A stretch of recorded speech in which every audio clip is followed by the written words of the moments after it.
Well, hello everyone. I'm Dave Thompson. I am your host here at Cleaning with the Academy. This is a virtual broadcast. So if you're watching right now, you should be able to link up with me on Facebook or on LinkedIn. So, here's the deal. Do you have a question about commercial cleaning this afternoon? Or maybe it's just that you have this burning issue that you haven't been able to get an answer to. Or maybe, just maybe, you've got some service or some special thing that you want to share and let everybody know about. Or you know what one of the most popular things is these days that people want to talk about commercial cleaning is staffing challenges. You know what? I don't care what it is that you've got to talk about. I'm here to talk about anything and everything that has to do with commercial cleaning. So here's your chance. Right now, live, we're on Facebook and LinkedIn. We're going to do this every Monday afternoon at 2:30 Eastern time. What's your hot button for the week? Maybe it could be something that happened over the weekend. Maybe it's something that happened during the last month since we last talked. Every week we're going to do this. So if you can, go to academyofcleaning.com. There is a tab there, and I'll show this to you later on the broadcast, where you can go and you can leave a question for myself. And hopefully during every week, we'll have somebody join us on a panel. And you'll learn more about that here in a minute. Anyway, if we can't find the answer, if we don't have an answer for you right now, that's the beauty of having this every week. Next week, maybe we can have the solution or the response to your question. So, what I'm going to do here to start with is I want to share with you. Hang on, I'm by myself, so I got to get all of my screens up here and make sure I'm sharing the right screen with you. We had this problem last time, didn't have the audio right, but hey, I think I got it this time. Anyway, what we're going to do is we're going to start with a review of what we talked about last week, and then we'll get into what's this week's hack. So, if in fact you missed it, here is last week's hack of Cleaning with the Academy.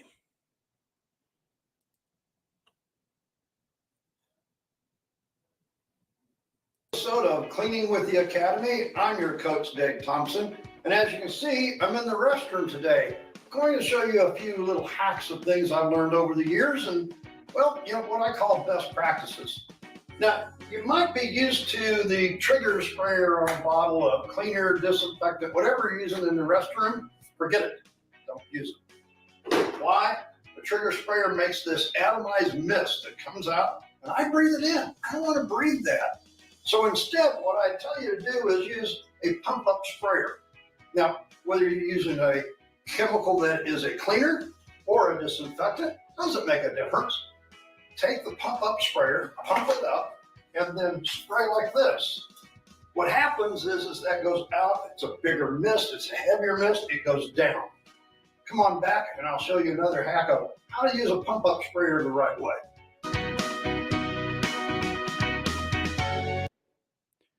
Now, I know probably several of you are probably thinking, ain't no way, I've got to have my trigger sprayer. Well, folks, I got to tell you, been in the cleaning industry now for 50 years, and I've never seen a trigger sprayer that didn't leak, didn't come apart. And, this is one of the things I always got to ask about this trigger sprayer issue is, do we really get enough product to the issue? I mean, when you're in the restroom, the biologicals that are in that restroom, there's a lot of it. And, I see people going with a trigger sprayer and they spritz a little bit here and spritz a little bit there. And I just don't know that it really covers what we need to. So what is the solution? Well, let me change here just a moment. And let's see if we can get this right here. I'm going to go over here and we're going to switch to what is today's hack of what do you do if you don't use a trigger sprayer? So if we get everything right, let's see if we can share that one with you here. Here it is, coming right up. Here's the other part of that.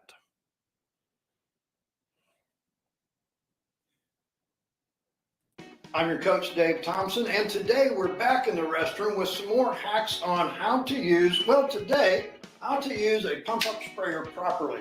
So instead of using that trigger sprayer, use these. Now, most people start up here spraying their chemical. Wrong, don't do that. The reason is because it makes streaks coming down the wall. You don't want that. So what are you going to do? You're going to pump up your sprayer, and you're going to start right down here at the bottom, and you're going to spray your wall and come up the wall, going like this. Now what that's going to do is going to give your chemical time to dwell on the wall where it's the worst, not up here. It won't make streaks. Come on back and I'll show you how we clean this off, whether you're using a cleaner or we're using a disinfectant.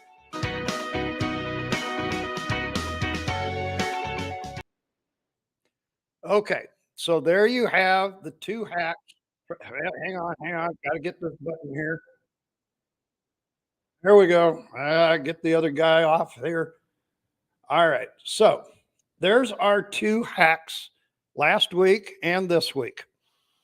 Now, don't have any questions here going right now, so let me hang on. We want to check and see, do we have any questions on Facebook? No, I don't see any. Let's check over here on LinkedIn. Some people are watching. Thank you very much. It is a live show, by the way, folks. So if you do have a question and you're on either LinkedIn or Facebook and you're watching, just drop a comment in there. I'll be checking them from time to time like I just did. On the other hand, I've got somebody in the back room here that's just waiting to, share his thoughts and ask a couple questions. So let's see if this all works right. And well, there is somebody there. Hello, Mike. Hey, Dave, how are you? I'm doing very good this afternoon. And yourself? Good. I didn't go with the colorful shirt today, Dave, because it's a little chilly up here and warmth comes over beauty. Hey, you don't have to have a colorful shirt to be on the broadcast with us, but welcome to Cleaning with the Academy here live on Facebook and LinkedIn this afternoon. Thanks for having me. So you saw the two hacks that I presented last week and this week. Do you have a thought or a discussion? Well, Dave, I was wondering, when did you first discover and realize the benefits of going with the sprayer over the pump sprayer over the trigger sprayers? Oh, my friend, that was some time ago. But I wouldn't say that it met with much popularity. And why is that? Come on, Mike. I mean, hey, in the cleaning industry, if you don't have a trigger sprayer hooked on your belt or on your cleaning cart, you're not a cleaner. That's what most people told me. Dave, I can understand that in terms of a mindset. And as I'm late to this game in terms of my worldly experience, but have gained a lot from working with you, I also find that a lot of people are interested in better results and more up-to-date information and knowledge. I think the thing here is a good friend of mine in St. Louis, Daryl Hicks, who's been on our broadcast and many of our classes before, probably about 9 years ago, actually really made an impact. It's not that I didn't know it, Mike. I did know it before that, but it was when he actually told me, because he works in healthcare, and he had an inspector come through, OSHA inspector. And he saw all of these trigger sprayers all over everywhere. And he told Daryl, he says, there's a fine that goes with that. And probably a lot of people never heard of that. And I hadn't really heard of that particular thing. He said, because that is an exposure. And he went into the fact that people are breathing in those chemicals. And I'm like, I knew that. I mean, hey, I mean, being in a chronic asthmatic all my life, I knew that. Only thing is, I didn't know that OSHA would be giving you a fine for that. And Well, Daryl told me, he said, on the little end of that nozzle, you can take and adjust that. He says, so are you telling me that all your workers would do that? Daryl says, no. He says, so it's likely that they're breathing that in, and that's not a safe workplace. Now, I'm not saying, folks, that people are doing that, and I'm not discounting what Daryl said, not at all.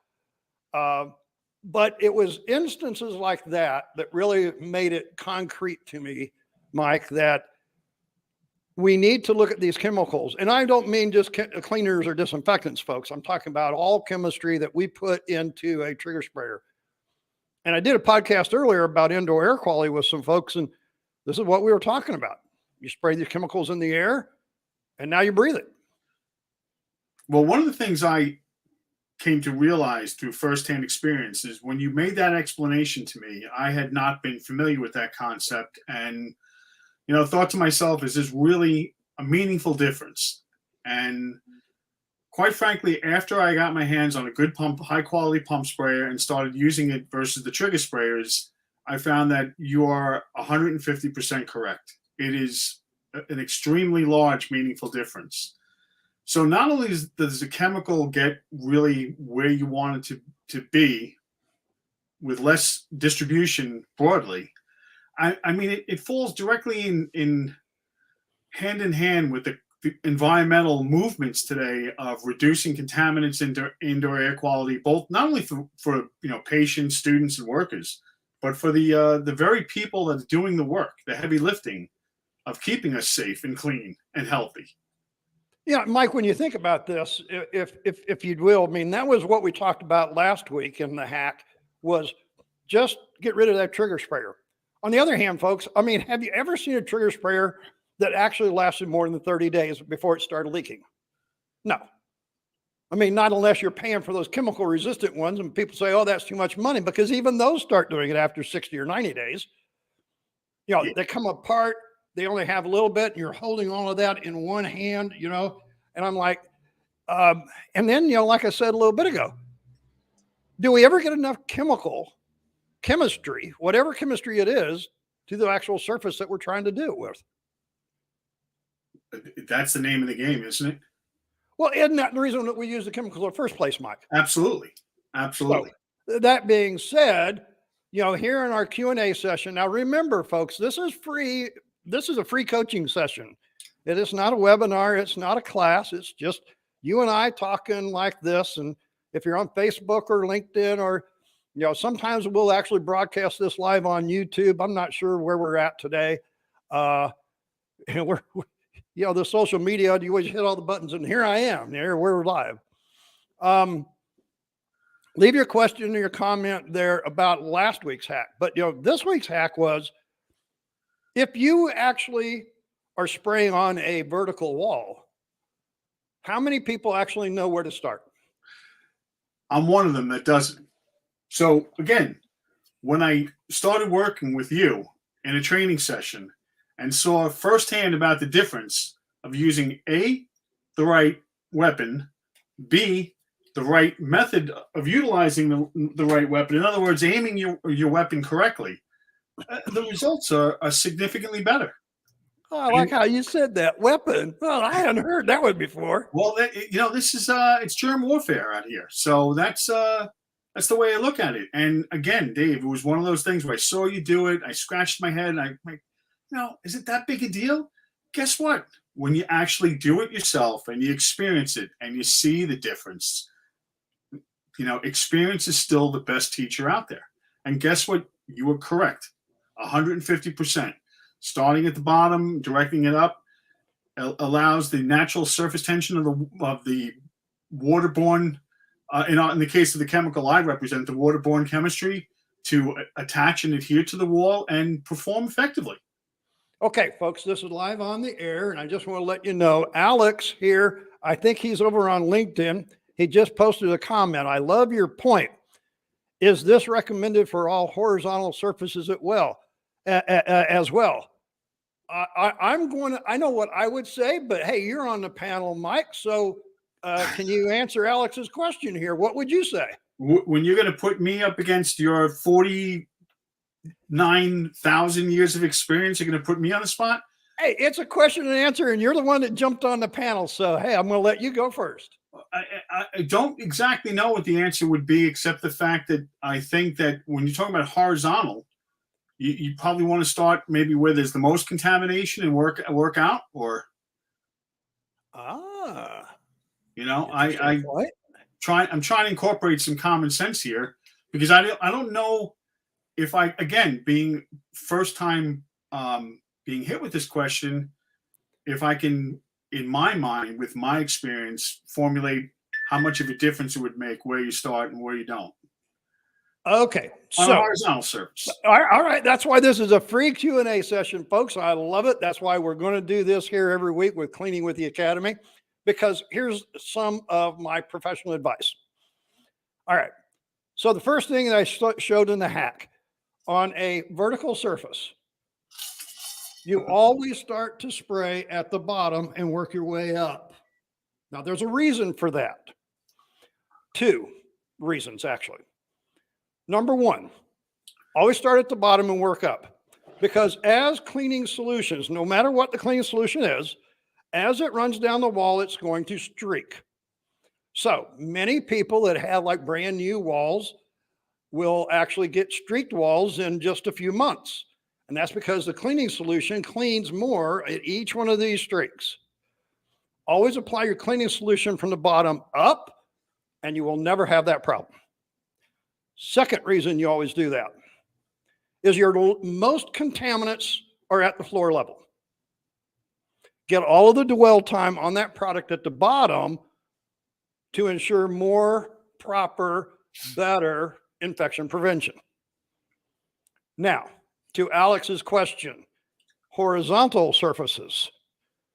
You know, here's the thing. This is the thing with trigger sprayers. Trigger sprayers are hit and miss. I get a little bit here, I get a little bit there, I maybe get 2 or 3 squirts over here. I don't have even coverage. And so what happens? Your chemical is not touching all of the surface. Now, we're not talking about just disinfectants, folks. Don't get me wrong here. I'm not talking about just a disinfectant. I'm talking about any chemistry. All chemistry works better with some dwell time. I mean, do you understand that one, Mike? I totally agree. Yeah. Okay. All right. I want to see if you got that one right. Okay. So all chemistry works better if I let it sit, but it has to be uniform. If I let it sit here and it never touches and it's just more concentrated here, but a little mist over here, am I getting good quality control of my product? No. The other thing is, folks, I can just tell you this. You get better coverage because my thumb pushed down on that trigger sprayer, as you saw, Mike. I can do that and get a better coating, more uniform, and I can do that more times during the day. So whether it's a horizontal or vertical surface, Alex, my advice is use a pump-up sprayer. Always. And it's got to be the third reason, which is the most important one, is I don't want to smell the chemistry. And that's probably our biggest one right there, is because when you spray that out through a pump-up sprayer, the droplet size is larger.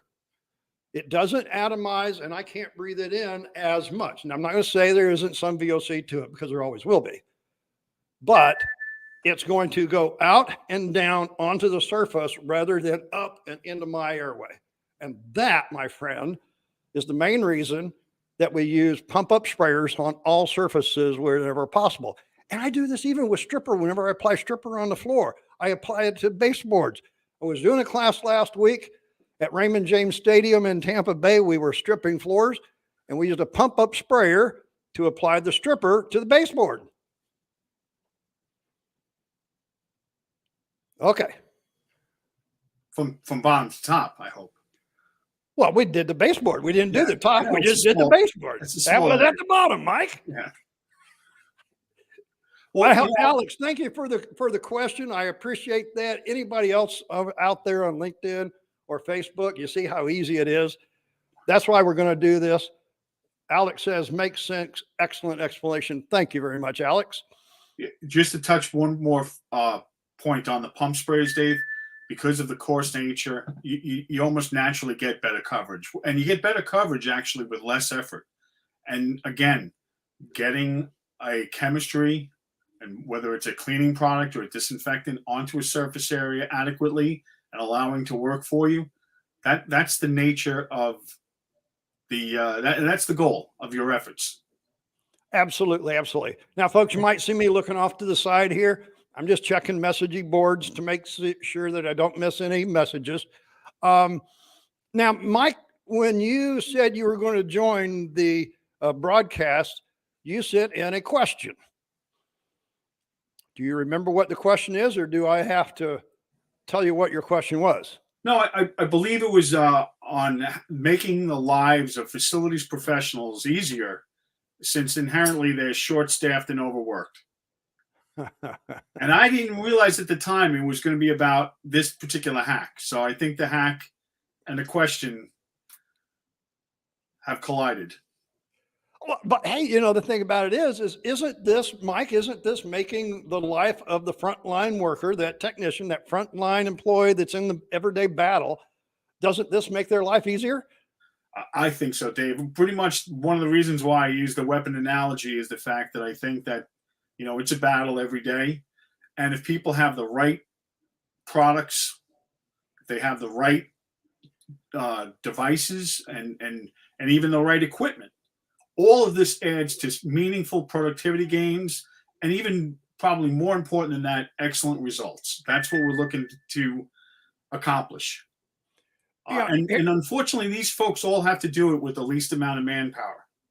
So here's my thing, and I always say this in, especially in my job bidding classes here at the Academy. I always say, and we all have known this. There's always this saying, if it's worth doing, it's worth doing right. This is an old saying. I'm going to add to that. If it's worth doing right, it's worth marketing. So, Alex, and for anybody that's listening today on this live stream, if you're doing something right, as we're talking about here, don't hide the fact you're doing it. That should be front and center. Why do we use pump up sprayers? Because it protects the health of our workers and the people in your environment. I was on a podcast when we were talking about indoor air quality and monitoring, and they were saying that this new monitor that they're putting in the facilities actually monitor the total VOCs in the building. Well, cleaning chemicals add to the total VOCs. So is that VOC a bad thing for your people? If you know that what you're doing is protecting the health of those people, then say so. So back to your question. If I want to hire and retain quality workers, why don't I tell them we protect your health? We don't allow you to use trigger sprayers which are bad for you. That makes sense to me. And in terms of the environmental picture, we have the backdrop of people becoming increasingly aware of things like the indoor air quality, especially the owners of facilities and the administrations of schools and stuff. There's this kind of collision, if you will, between the needs to keep facilities clean and healthy and the needs to keep them clean and healthy. So you don't want to be bringing in anything that's unnecessary to keep the facility clean and healthy. That's going to add to contamination. Well, Mike, we have to use chemistry. Not all chemistry that we use in the cleaning industry is healthy stuff. Correct. I mean, there just isn't a healthy choice for every cleaning chemical that we need to use. No, but where there are choices, you want to choose safer cleaning chemicals. Absolutely. Right. So there's multiple facets to this. I choose the right chemistry, but as you said, you call it a weapon. I say method, piece of equipment, tool, whatever you want to call it. I call this a delivery device. It simply delivers the chemistry to where I need it. But let's have forethought in how we're doing this, i.e., from the bottom up. You can't, take a vertical wall like that, Mike. Are you going to sit there with a trigger sprayer and spray that much on the wall with a trigger sprayer? Dave, honestly, I don't think that people even spend that much time thinking about it. I think that it's so mechanical and so ingrained that there's a little bit of reprogramming necessary. I use myself as the canary in the coal mine because I watched you do your presentations, and I think to myself, seriously, is there that much of a difference? And until you do it, until you experience it and start doing it and seeing it, then you realize there is a tremendous difference. So in terms of training, you said to yourself, oh, everybody wants that the rule of thumb is to walk around and see trigger sprayers everywhere. I think that someone like yourself, when you start to teach the industry, that we're going to see the day, you and I are going to live long enough to see the day there are no trigger sprayers out there, that people are replacing them with pump sprayers, and the list of benefits, it includes giving the right person the right tools to do the job. If you went to an auto mechanic, you would hope they were using the best tools possible to make repairs rather than just hacking stuff. Well, I mean, hey, in this podcast or this broadcast, I'm not going to get into all of the safety data and all of the labels, but you notice the sprayer that I was using, the one that even Mike, thank you very much, Mike, had the proper labeling on that. I see trigger sprayers that people have on cleaning carts that simply have Windex marked out and they have something else marked on there. All of this needs to go away. We're talking commercial cleaning, folks, where, the business, the owners, we're liable for the way we do business.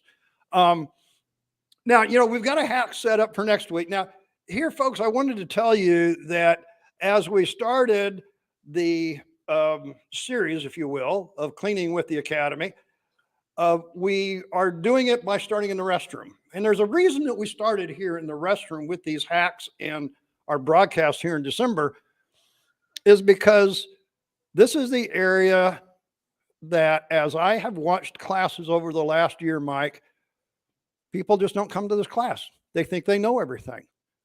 But whenever I talk with somebody, it's like everybody's doing their own thing. Somebody over here is doing it this way, and somebody over here is doing it this way. And they've got 20 or 30 different chemicals that they're using. And it's time that we as a cleaning industry just got together and started understanding some real things. And as we go through this series of hacks in the restroom, folks, I'm going to show you some things about cleaning and getting some odors in the restroom that you've probably never thought about. Now, if you saw our very first hack, I'm not going to show it today. You have to go to our YouTube channel and you have to find that out. Let me see if I've got that here. Well, I might not have that. Let's see, do I have that up here? No, I don't have that. So I apologize, folks, but go to the academyofcleaning.com. You can go to the YouTube channel. There's the hack we started this whole thing out with about restroom odors and the urinal. Just check that out, because I guarantee you probably have never actually known how many odors come from where I found them. And I can do it almost in any restroom I want to. It's got a urinal. Dave, I would suggest and argue, in fact, that you could do it in every restroom, not any, every restroom. Well, it's got to have a urinal to find that problem, right. But any place that's got a urinal has got that issue. And folks, you just got to go there, find the hack. So right now I've got 3 hacks up over the last 3 weeks, all about restrooms here at Cleaning with the Academy. Free question and answer. You can go to our website, and I'm going to share that with you right now. You go to this website right here, Weekly Coaching and Cleaning Hacks. Read all about how you can do that. Now, if you just want to leave your question, just leave the question right there. If, in fact, you want to be on the panel like Mike today, down here is where you hit the button. You join us on the panel. We'll send you a link, and you get on the air like Mike is today. Hey, was that easy enough, Mike? Was it easy to get on the panel today? Very easy, Dave. Thank you. Now, I thank you for being there. Now, the other part of your question was how to make life easier for that frontline worker. Do you have any ideas? Off the top of my head, I think instilling some productivity gains and job satisfaction could go a long way to helping. But in terms of anything more specific than that, kind of why I'm here on the show, talking to the master and hoping to garner some ideas. Okay, Alex, I just love you. Hey, I got to tell you that right now because you got questions over here and they're just very good. So, folks, I'm just going to read off what Alex has just popped up here. When we first started, let me see if it says I can show this. Hey, look at this. I can even show that. I didn't even know I could do that. Thank you, Alex. Here we go. When we first started out, we were using 7 different chemicals. We have changed that to 4 across our accounts. Makes life easier to train. I could not agree with you more. I got a feeling, Mike, you kind of like that comment. I do. I wasn't trying to get too self-serving on this panel, but I do happen to represent, Peroxy H-Stocks, which is, I know, a solution that you demo and work with quite a bit. Your organization down there is very helpful in that regard. And it's a single hydrogen peroxide-based product that could be used for both cleaning, deep cleaning, and meets all the requirements for the EPA registered hospital-grade disinfectant. Now, there's a reason that I think that it's interesting that you wanted to join on. And folks, I didn't set this up. I didn't ask him to be on here. He just happened to see what was going on, just like you could. He went there. He signed up, just like I showed you. And matter of fact, he just did that at noon. So I didn't even know he was going to do this. But, here's the thing. There's reasons that we choose the chemistry we do, folks. And I do happen to use the H-Docs here in all of my skills training here at the Academy. And there's a couple different reasons. And Mike may not even know some of these. But one of those is whenever you apply different chemistry to a surface, are we mixing chemicals on the surface? Now, we all know that you shouldn't mix 2 chemicals together in the container. That we all should know. At least I hope you do. And if you didn't, you now heard that live right here on the broadcast. But you ever think about the fumes, the vapors that come from those chemicals as they're sitting on the cart, as they're sitting in the storage shelf, as they're used in a restroom? So whenever I see somebody with different products in the restroom, did they rinse that product off of that surface before they applied the next product on the surface? That was a different chemistry. That's not helpful. So, Alex, you said that's a great product. It is. And folks, I'm not here to say that it's the only product. There are several others like this out there on the market. My choice for this particular product is because it's one chemical diluted 2 ways, which means that if I don't rinse it off between the cleaner dilution and I apply the disinfectant dilution on there, I'm not mixing chemicals. So it's healthier for the person. There's all kinds of reasons. And so, one of the things I do in my coaching sessions is to talk about much more than what's on the surface. And I think this was kind of evident when we did our skills training over at Raymond James last week. We have a mopping solution that we're going to be doing a hack on later. So probably February. But the thing about it is it's not the tool. It's not the chemistry. Folks, if you want to keep your workers and you want to make life simple for them, you have to think and act like that worker when you're not there. If you're the manager, you're the owner, you're the supervisor, well, you got to think like they do, not like you do. My question here is, why are we having such a revolving door of employment? Yeah. There's a lot of opportunities out there, and I think that retaining people is becoming increasingly difficult. I also think the pool of available workers right now is thin at best. The thing about it is how do we attract people. I'm going to go back to the trigger sprayer and the pump up sprayer because that's what we're talking about today. Who really wants to have trigger sprayers in their hand? I can tell you, as a result of working with you, Dave, this is in my demo bag now. When I go out, and do the demos myself, I use a pump sprayer. Yeah, and I think this is the thing. There's not one answer to the question that you posed today, Mike. There just isn't. It has to be a series of all of these things that we put out there, not just one. Well, in the various demos we've done on the various products, Dave, you continuously strive for the most effective results with the right solutions. And I think the people who come to the hack next week with your, urinal extravaganza are going to be probably both shocked, disgusted, and amazed, all in one relatively short period of time. That's provided the people who are doing the demo can stay in the room. It might be awkward. That being said, it's those different things, though, that, at the end of the day, when people take pride in their work and they're acknowledged, how about some, getting people acknowledged for the work they do and, the results they produce? That goes a long way, like your academy, where you reward people for, doing a good job. And they do a good job. It's just going to be easy to do a good job with fewer people and the right process. Well, Mike, you brought something up, so I'm just going to slide over here. I've got a slide ready here. It's our website. Folks, this is our voting that is happening right now.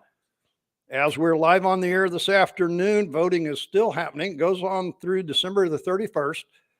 Vote for your Rockstar finalists. So what you're going to do here is you go here, you can vote for your Rockstar for this year. Okay. So what is this? This is finalists that we have selected from the hundreds that we get every year. And you can see here's one of the finalists, Jessica. You scroll on down here. Here's Jose. And here's Leroy. You scroll on down. We have Robert and we have Tanya. These are the finalists. You can go there and you just hit that there's a little vote button right there for the person that you want to vote for. We're actually in our 4th year of giving out this award, rockstarsofcleaning.com. Live right here this afternoon, Cleaning with the Academy. I'm telling you to go here and vote. Now, you don't have to know these people. Here's all of their information. Read about them and vote for the one that you would like to see win. This is a national award. Now, there's all kinds of other things here. We've got a cleaning festival coming up. I'll explain more about that in a minute. But we have some Rockstar talks. If you want to see what's been happening, go here. It's all right there, Mike. I think the thing here is we like to award people for what's going on, right? We have a whole Rockstar program. This isn't just a popularity contest. But now I will tell you this. The last time I looked, Mike, I think we're close to 70,000 votes so far. That's excellent, Dave. And hopefully it grows from there, because this, tens of thousands of people out there doing the job. And, I have to find this one little meme, I guess is the term everybody uses these days, where it talked about effects on society. God bless. And it lists things like influencers and other non-contributory to society people, that are well compensated and well known. And then it lists mechanics and janitors and custodial engineers and stuff like that, the people who are making the difference. And it's stark in that you realize just the mismatch of who contributes and yet who gets glorified. That is a national award. Now, you know what? I just talked with the first ever winner in 2019 of that. She's moved up the ranks where she was, Miss Nikki. She's now being up for the the state award for facility managers in the state of Florida. So she's moved up in her career. So folks, and I got to tell you, last year's award winner up here at Brevard County was great. It was a wonderful thing. This year, it looks like it's going to be between two gentlemen. They're both at high schools. They're running pretty close to each other. It'll be interesting by the end of the year to see who wins this contest. Well, voting's still open, Dave, so don't give it away yet. You know, I'm not going to, but I'm not going to, Mike. No poll hands. Now, last week we had somebody that sent in a question, and the question was about vandalism removing. And one of my other podcast speakers talked about removing vandalism on LV flooring. So if you want to go back to that podcast from last week, and you can review that question and answer session on vandalism remover. Mike, any other discussion you want to have here? No, Dave, I'm looking forward to the next presentation, the next podcast. I travel, as you know, so I'll see if I can be a panel member, and if I can't, I'll definitely watch in because I know it's coming and I'm looking forward to it. Now, one of the things that's coming up here soon, folks, is our cleaning festivals and Rockstar Talks. These will be, as you can see here on screen, February the 23rd, March the 9th, the 23rd, and then April the 6th. Go here to gemsupply.net. That's where you'll find this link. You can also go to cleaningfestival.com. You can find out all about this. This is where, well, hey, 72 days, Mike, and you're going to be here in Florida. I certainly will, Dave. Looking forward to it. You can see the show agenda. You can see all the different vendors, look at the partners. You can see the different people that are going to be joining us and have booths and discussing all of their different items and things that they have. One of the things that we're going to be doing here is we're going to have what's called the Rockstar Talks. And we have several keynote speakers. Gloria Struthers will be coming down from Georgia talking with us here. We also have Alan Langer. He's going to be over in Tampa. Mike Ward, who started all of the Rockstar programs, going to be at Lakeland. And then who we don't have on the list here at this point is going to be Sean DeVore with us in Ocala. So I wanted to show those to you. Folks, we also here, we're broadcasting on our channel Beyond Clean with Ace. We do podcasts there. I can guarantee you we throw out a podcast probably, sometimes it feels like, Mike, 1 or 2 a week. I know you stay busy, Dave. I think I recognize that floor over there. Yeah, I think you probably do. Yeah, we had some real fun on that one. So yeah, that was a dirty floor. That certainly was. But you can see we have a different podcast. So like I said, our series last week, vandalism removal on floors. If you want to go there and look at that, we'd appreciate that. We're here at, there we are. I want to finish this off today, folks, by telling you this is a weekly free broadcast so that you can go here. If you can't get on the panel like Mike is today, submit your question. If you can be on the panel, join us. I appreciate it. I love to have you here. Mike, it was nice to have somebody to talk to instead of just talking to the camera by myself. Dave, honestly, I thoroughly enjoy working with you. I can't tell you there hasn't been one single demo you and I have done that I haven't picked up something and really enjoyed it. So appreciate you sharing your knowledge and bringing people up to speed on a lot of really innovative, good techniques and good ideas. And keep doing it. Now, Alex, I appreciate all of your comments today. Please like and share this broadcast. The only way we can get that information that Mike talked about, the only way we can get it out there is if we actually, present it out there like that, Mike, is, hey, everybody's got to get to it, got to get that information and go out there and share it with somebody else. That's the only way this makes sense. Agreed. So, folks, please like and share what we're doing here at Cleaning with the Academy. Again, that is going to be 2:30 every Monday afternoon, except for the week of Christmas and New Year. We're probably going to skip those, right? So please join me, academyofcleaning.com. Let me see if I can get that banner up here for you. I had it ready to go. Beyond Clean with Ace. If you want to get the full experience of our classes that you heard Mike and I talk about, academyofcleaning.com. Go to our Facebook page, LinkedIn page, YouTube, you know all of them. Like and share them. That's the only way this information is helpful. Until the next time I see you again, folks, Dave Thompson signing out.